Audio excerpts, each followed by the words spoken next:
seguridad, la inmunogenicidad y la eficacia de la vacuna de Moderna, la vacuna mRNA-123, se ha estudiado en un ensayo clínico con más de 30.000 voluntarios, en los que la mitad de ellos recibió placebo y la otra mitad recibió la vacuna en estudio. Ese estudio, que ha permitido la aprobación de la vacuna, aparte de la seguridad demostrada de la misma, ha permitido determinar una eficacia vacunal cercana al 95%.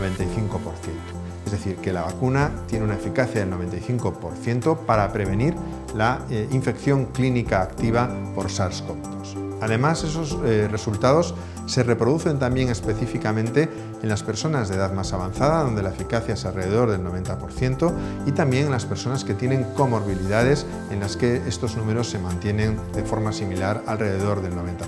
Por tanto, buenos datos de eficacia que han permitido que esta vacuna se licencie por parte de las autoridades regulatorias y específicamente por la Agencia Europea del Medicamento.